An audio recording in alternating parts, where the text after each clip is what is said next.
Oke, Siti to Siti mau mendampingi para perintis gereja maupun gereja yang sudah established, gereja yang sudah berdiri lama, untuk merintis gereja atau merevitalisasi gereja yang berpusat kepada Injil.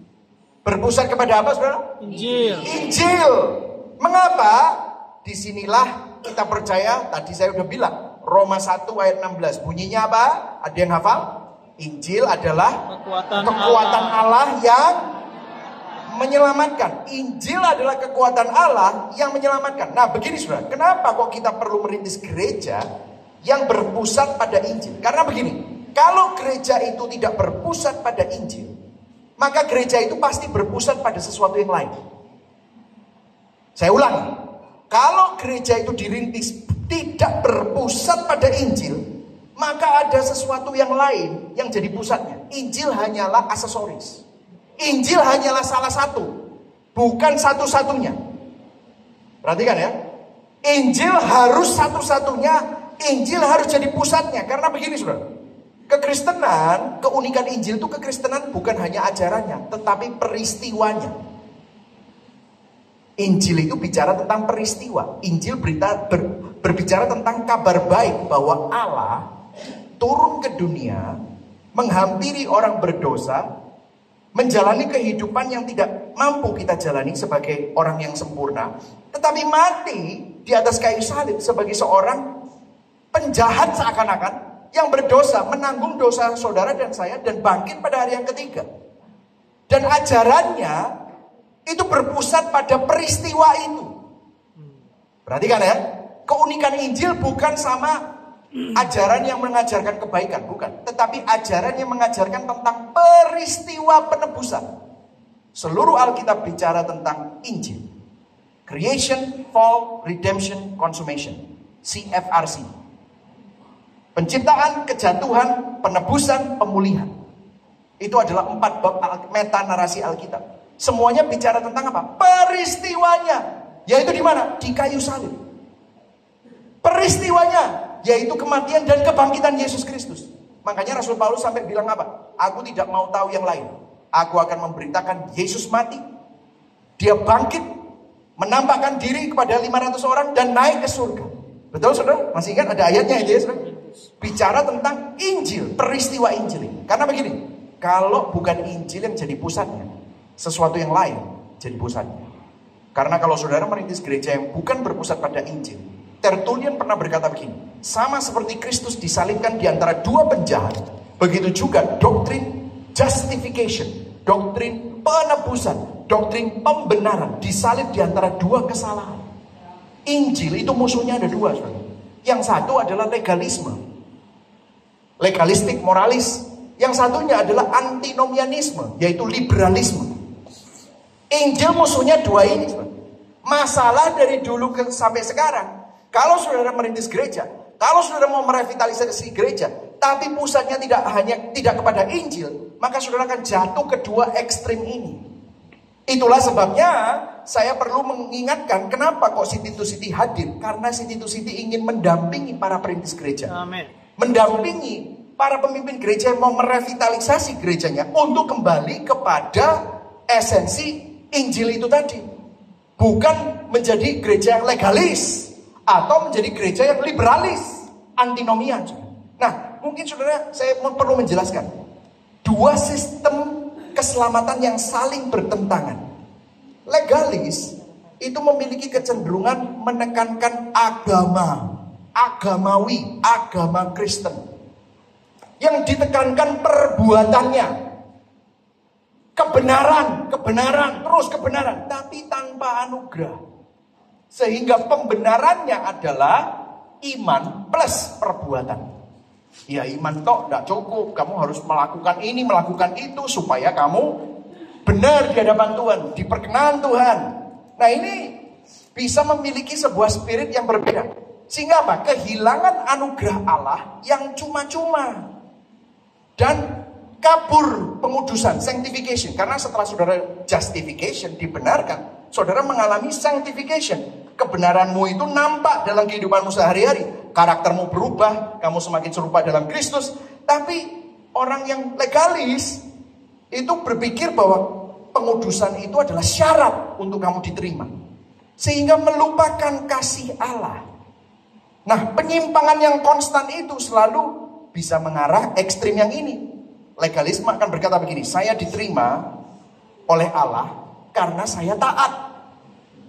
Jadi legalisme membuat kita sombong, self-righteous. Oh, gua diberkati karena gua melakukan A, B, C, D. Nggak seperti dia, makanya hidupnya sial terus. Nggak seperti gua. Sehingga apa yang terjadi? Orang-orang legalis akan menciptakan, gereja yang legalis akan menciptakan orang-orang sombong, self-righteous, bangga atas ketaatannya. Saya nggak bilang ketaatan buruk, tetapi kalau itu yang menjadi basis kita diselamatkan, maka apa bedanya kita dengan agama? Ya. Yang setuju katakan amin. Amin, amin. Artinya Yesus nggak perlu mati. Pernah nggak saudara merasa bahwa keberhasilan kita itu menjadi identitas kita? Dan itu menjadi basis saudara dikasih Tuhan. Itu legalis. Nah, biasanya kalau orang-orang yang mungkin saudara anak gembala, misalnya saya dulu, maksudnya orang tua saya itu gembala sih. Jadi saya dari dulu itu sangat semuanya diatur lah. Kamu harus jadi anak yang baik segala macam. Jadi kadang-kadang tuh saya itu sebenarnya banyak pemberontakan, tapi kalau di depan orang tua saya harus behaving baik. Dulu saya nakal sekali, kalau saya doa di depan papa mama saya ngitung 1, 2, 3, 4, 5, 6, 7, 8, 9, 10. Katanya berdoa, padahal nggak doa, ngitung saudara. Tapi puji Tuhan, Tuhan menangkap saya. Nah mungkin saya bisa bilang, saya ini produk dari legalisme. Jadi apa yang terjadi? Saya memberontak. Karena saya bilang, Tuhan itu nggak kayak gitu, Tuhan itu nggak serem, Tuhan itu nggak penuh dengan aturan. Tapi Tuhan itu penuh dengan kasih. Jadi apa yang terjadi? Saya swing tahu ya? Swing itu jadi saya ke sana, yaitu saya jadi antinomian. Nah, antinomian itu Kristen itu bukan agama, betul. Tapi begini, anugerah lah Tuhan itu kasih karunia. Tuhan itu penuh dengan kasih karunia. Tapi apa? Kehilangan anugerah Allah yang berharga. Dan justification kita itu kamu diselamatkan karena iman, karena kasih karunia oleh iman. That's it. Nggak usah perbuatan, nggak usah bertobat, apa-apa. Tuhan itu loh enggak pernah menyelamatkan kamu berdasarkan perbuatanmu. Akhirnya apa? Kacau balau perbuatan saya. Tapi saya selalu minggu ke gereja. Saya selalu minggu minta ampun sama Tuhan. Mengabaikan kekudusan. Mengabaikan pengudusan. Melupakan kekudusan Allah. Antinomian akan berkata begini. Saya diterima makanya saya nggak perlu taat. Nah ini kan kebacut. Ini kan bahaya. Antinomian membuat kita merasa tidak perlu hidup kudus karena kita pikir ada kasih karunia. Kan ada kasih karunia. Ajar aja, gas. Bahaya saudara. Membenarkan ketidaktaatannya. Nah, ini bahaya saudara. Tetapi disinilah saya mau mengajak kita, City to City hadir untuk apa? Membawa Injil kembali. Injil itu, nah, jalan ketiga. Bukan legalis, bukan antinomian. Tetapi Injil adalah jalan ketiga. Inilah gospel center. Anugerah dan kebenaran tidak dikompromi. Iman yang sejati menghasilkan pembenaran, pasti ada perbuatannya. Orang yang lahir baru pasti memiliki perilaku yang baru. Orang yang lahir baru pasti hatinya diperbarui. Seperti Yeskiel 36 ayat 26. Aku akan memberikan hati yang baru kepadamu. Rohku akan tinggal di dalammu. Aku akan mengganti hati yang keras menjadi hati yang taat. Yang setuju katakan amin. Ya. Dan yang ditekankan apa? Anugerah Allah melalui salib yang sangat berharga. Dan pengudusan, kekudusan hidup kita adalah buah dari keselamatan. Buah dari justification itu. Dan Injil adalah kasih Allah yang tidak mengabaikan kekudusannya. Dan digenapi dan dinyatakan di salib. Kalau legalisme berkata saya diterima Allah karena taat. Injil berkata saya diterima, maka saya dimampukan dan ingin selalu taat. Amen. Setuju katakan amin. Amin. Antinomianisme berkata saya diterima, maka saya tidak perlu taat. Tetapi Injil berkata saya diterima sepenuhnya, oleh karena itu ketaatan saya muncul dari sukacita, bukan keterpaksaan. Itulah Injil. Legalisme hanya melihat kekudusan Allah, tapi lupa bahwa kasih-Nya menebus kita. Antinomianisme hanya melihat kasih Allah, tapi lupa bahwa kekudusannya menuntut salib. Tetapi Injil berpusat pada salib Kristus, sehingga kasih dan kekudusan Allah tetap ditegakkan, tapi kasih-Nya dinyatakan pada saat yang sama, sehingga tidak terkompromi antara keduanya. Nah, ini yang menjadi DNA dari perintisan-perintisan kita. Ini yang seharusnya menjadi DNA dari setiap orang Kristen. Yang setuju katakan amin. Setiap hamba Tuhan seharusnya kembali ke sini. Karena begini saudara, saya tunjukkan kepada saudara gambar ini. Saudara pernah lihat gambar ini? Bagaimana dulu pertama kali saudara pada waktu terima Yesus, nih ya. Wah, salib bersinar banget, aku orang berdosa. Terima kasih Tuhan, aku dikasih anugerah, kasih karunia. Aku sadar Engkau kudus, aku juga sadar aku berdosa. Aku butuh Engkau, dan salib menjembatani. Tapi apa yang terjadi? Kalau pengertian saudara hanya berpikir bahwa salib adalah jalan masuk saja. Habis itu salib dulu ya, kita kembali ke hukum Taurat. Kita kembali kepada A, B, C. Kita pemuritan, kita ngomongin tentang ketaatan, kita ngomongin tentang doktrin doa. Tapi nggak basisnya Injil. Apa yang terjadi saudara?